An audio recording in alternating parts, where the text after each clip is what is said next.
আমি আপনাদেরকে একটা ছোট্ট কারগুজারি শোনাই, আপনাদের দিল কেঁদে দিবে। 2016 সালের ঘটনা। তখন ঢাকায় মোহাম্মদপুর আমি খতমে তারাবির জন্য 2 জন হাফেজ নিয়োগ দেওয়া হবে কেন্দ্রীয় মসজিদে। অনেক হাফেজে কোরআনরা সিরিয়াল ধরেছে তারাবি পড়াবে। কার মনে না চায় এত বড় এক মসজিদে আমি যদি চান্স পাইতাম তো আমার কপালটা খুলে যেত। শুক্রবার দিন সবাই দরখাস্ত রাখলো, ইন্টারভিউ শুরু হয়ে গেল। পরের জুমায় অসংখ্য ছাত্রদেরকে দেখছি খতমে তারাবির জন্য ইন্টারভিউ সিরিয়াল দিয়েছে। ইন দি মিন টাইমে মসজিদের বারান্দার দরওয়াজায় কে যেন নক করতেছে। খাদেম সাহেব আস্তে করে জালনা খুইলা উকি মাইরা দেখতেছে যে 2টা ছোট বাচ্চা বাহিরে দাঁড়িয়ে আছে, একেবারে অল্প বয়স। খাদেম প্রশ্ন করলো, তোমরা কারা, কেন আসছো? বলে, আমরা 2 জন আসছি খতমে তারাবির ইন্টারভিউ দেওয়ার জন্য। খাদেম সাহেব একবার পায়ের দিকে তাকায়, আবার জামার দিকে তাকায়, কারণ কথার সাথে বাহ্যিক সুরাত মিলে না। অন্য অন্য ছাত্রদেরকে দেখছি কত উন্নত পোশাক পরে, গেটআপ কত সুন্দর করে ইন্টারভিউ দেওয়ার জন্য আসছে। আর এই 2 জনের দিকে তাকায় দেখলাম মনে হয় রাস্তায় ভিক্ষা করতে করতে আইছে, মানায় না, একেবারে গরিব। খাদেম বলল, ইন্টারভিউর ম্যাচ শেষ, চলে যাও বাড়িতে, নেওয়া হবে না। যাদের ব্যাপারে পরীক্ষা নেওয়া হয়েছে তাদের ব্যাপারে ঘোষণা দেওয়া হবে।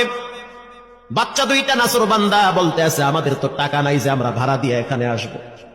বাবায় বড় কষ্ট করে 2-4টা টাকা জমা কইরা পকেটে দিয়া পাঠায় দিছে, এজন্য আসতে দেরি হয়েছে। খাদেমের বড় মায়া লাগছে, কারণ খাদেমও গরিবের সন্তান। ভিতরে গিয়া মুয়াজ্জিম সাহেবের বলতে আছে, ও ভাই, বাহিরে 2টা বাচ্চা দাঁড়ায় আছে, ওরা নাকি হাফেজে কোরআন, কিন্তু দেখলে তো মানায় না। মুয়াজ্জিম সাহেব ধমক দিয়া বলতে আছে, কোনো সুযোগ নাই, তাড়ায় দাও। খাদেম গিয়া ইমামের কানে কানে বলতে আছে, হুজুর, বাহিরে 2টা বাচ্চা দাঁড়িয়ে আছে, চেহারার ভিতরে এত মায়া, কিন্তু বাহ্যিক সুরত মিলে না, ওরা নাকি কোরআনের হাফেজ। পাশেই তো রহমানিয়ার মুহাদ্দিস সাহেব বসা আছে, তিনি বলতে আছে, কি ব্যাপার, ফিসফিস করে আপনি কি বলতেছেন? বলে, হুজুর, বাহিরে 2টা বাচ্চা দাঁড়িয়ে আছে, তারা খতমে তারাবির ইন্টারভিউ দিতে চায়।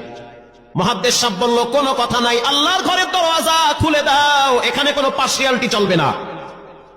আল্লাহর ঘরের দরওয়াজা সবার জন্য খুলে দেওয়া হবে, আসতে দাও, ভিতরে বসতে দাও। যদিও ওদেরকে দেখতে মানায় না, বংশগত তেমন মর্যাদা নাই, ভিতরে আল্লাহর কোরআন থাকার কারণে আমাদের উপরে ওয়াজিব হয়ে গেছে তাদেরকে সম্মান করা। এবার বাচ্চা 2টা বাহিরে উজুখানায় গিয়া সুন্দর করে উজু বানাইল। উজু বানাইয়া ভিতরে ঢুইকা আমি তাকায় দেখতেছি লঙ্গির এক মাথা নিচে আর এক মাথা উপরে, এতটাই ভয়াবহ অবস্থা। কিন্তু আজীব দৃশ্য, 2 জনের চেহারা একই রকম লাগে। 2 জনের চেহারা একই রকম লাগে, কে বড় কে ছোট বোঝা বড় কঠিন হয়ে গেছে। মুসলমান ভাইরা আমার, ইমাম সাহেব প্রশ্ন করলো, তোমরা 2 জনের বাড়ি কোথায়? বলে, আমরা নারায়ণগঞ্জে ভাড়া থাকি। বাড়ি কোথায়? বলে, আমাদের বাড়ি কুড়িগ্রামে। কুড়িগ্রাম থেকে ঢাকায় কেমনে আসছো? বলে, বাবাই ঢাকায় নিয়ে আসছে। কয় মাসে কোরআন শরীফ খতম করেছ? বলে, আমরা 2 জনে 11 মাসে 30 পারা কোরআন খতম করেছি। ইমাম সাহেব একবার চেহারার দিকে তাকায় আর একবার পায়ের দিকে তাকায়। স্থানীয় গণ্যমান্য অনেক ব্যক্তিরা তাকায় আছে এদের দিকে। ইমাম সাহেব বলতে আছে, বাবা, তারাবির ইন্টারভিউ শেষ হয়ে গেছে, বাড়ি চলে যাও। যেটা একটু দেখতে ছোট, ও চোখের পানি দেখলাম টিস্যু দিয়া মুছতেছে। কেন কাঁদতেছো? বলে, আমরা গরিব, তার জন্য মনে হয় আমাদেরকে তাড়ায়া দিতেছে। আমরা জানতাম না ইন্টারভিউ তাড়াতাড়ি শেষ হয়ে যাবে, আসতে দেরি হয়েছে, কারণ আমাদের তো ভাড়া টাকা ছিল না, বাবাই কষ্ট করে কিছু টাকা দিয়েছে, সেটা দিয়ে এখানে আসছি। এবার মুহাদ্দিস সাহেব বলতে আছে, তাহলে একটা কাজ করো, তুমি কিছু তেলাওয়াত করে শোনাও। 2 জনেই উত্তর দিল যে, আমরা তেলাওয়াত করলে তো আর নিবেন না, আপনারা প্রশ্ন করেন, আমরা 2 জনে উত্তর দিব। আমি তো আশ্চর্য হয়ে গেলাম, জীবনে কত হাফেজ দেখছি, এরকম হাফেজ দেখি নাই। প্রশ্ন করবেন, আমি উত্তর দিব। বুঝতে পারলাম ভিতরের খবর কেউ না জানলেও একজন জানেন, তিনি হলেন কে? মুহাদ্দিস সাহেব বলতে আছে, বাবা, প্রশ্ন করব, ঠিক আছে, তোমাদের মন মতো একটু তেলাওয়াত করে শোনাও।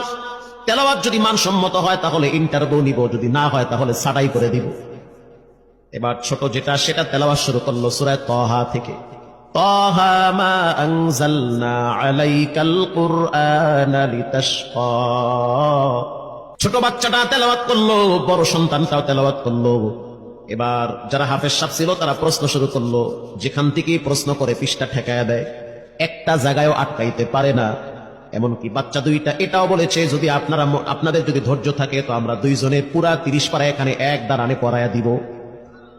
আশা করি একটাও বাঁচবে না। এত সুন্দর পড়াশোনার পরে মোতাল্লি সাহেব বলল সব বাদ, আমার কাছে এই দুইজনই পছন্দ হয়েছে।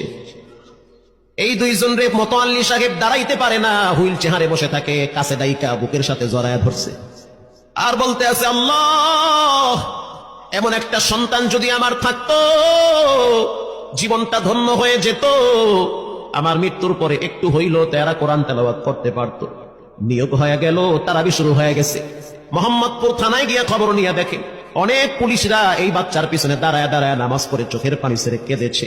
শুধু তাই নয়, অনেক হিন্দু মহিলারা পর্যন্ত রাস্তায় হাঁটার সময় তেলাওয়াতের আওয়াজে দাঁড়ায় দাঁড়ায় কোরআন শ্রবণ করেছে। শুধু তাই নয়, অনেক বড় বড় ডাকাত, মাস্তান, সন্ত্রাস, কিশোর গ্যাংরা পর্যন্ত দাঁড়ায় দাঁড়ায় কোরআনের আওয়াজ শুনেছে। 17ই রমজান দেশে বদর দিবস, হাজার হাজার মুসল্লি দাঁড়িয়ে আছি। ইমাম সাহেব জানে না যে এরা দুইজনে আপন মায়ের পেটের ভাই হয়, এটা ইমামের জানা নাই। দুইজনে তারাবি চলতে আছে, চমৎকার পড়া, পিছনে শত শত মাওলানা মুফতি দাঁড়ায় থাকে। মনে হইতেছে তেলাওয়াতের আওয়াজে আর এক জগতে হারিয়ে যায়, এত সুন্দর পড়া। তারাবি শেষ হয়ে গেল, মুসাফা শুরু হয়ে গেল। বাচ্চা দুইটারে কেউ বুকের সাথে জড়ায়, কেউ কপালে চুমা দেয়, বলে আল্লাহর কোরআনকে চুমা দেই। হাজার হাজার মানুষ যখন আস্তে আস্তে নামাজ শেষ করে চলে গেল, একেবারে মসজিদের পিছনে বারান্দার পরে আরো একটা বারান্দা থাকে, ওই বারান্দায় এক লোক বসে বসে গামছা দিয়া চোখের পানি মুছতেছে। কিছুক্ষণ পরে লোকটা দেওয়ালের সাথে কপালটা ঠেকায় দিয়া একেবারে অস্থির হয়ে গেল, মনে হচ্ছে তার ভিতরে কাঁপুনি শুরু হয়ে গেছে। কিছু মুসল্লি গিয়ে প্রশ্ন করলো, কি হয়েছে আপনার? বলে আমার কিছুই হয় নাই। টাকা লাগবে? বলে না, টাকা লাগবে না। তাহলে আপনি কেন এখানে কাঁদতেছেন? বলে আমি এমনি কাঁদতেছি, এটা কষ্টের কান্না না, এটা খুশির কান্না।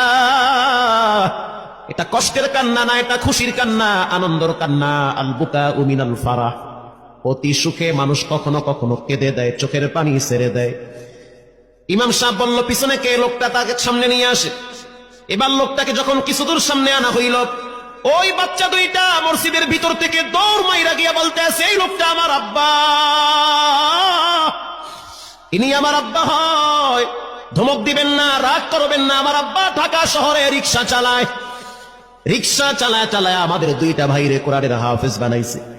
ইমাম সাহেব ধমক দিয়া বলতে আছে, আপনি কেন দেরি করলেন? আগে কেন আসলেন না? রিক্সাওয়ালা বলতে আছে, আমি যদি আগে আসতাম, আর যদি পরিচয় দিতাম আমি রিক্সাওয়ালা, হয়তো আমার বাচ্চা দুইটারে মানুষ খোটা দিবে যে রিক্সাওয়ালার পোলা। এজন্য আমি আসি নাই। দূর থেকে নামাজে কোরআন তেলাওয়াত শুইলে আবার আস্তে করে দূরে চলে যাই। মাঝে মাঝে বাচ্চা দুইটার সাথে দূর থেকে আইসা দেখা করি।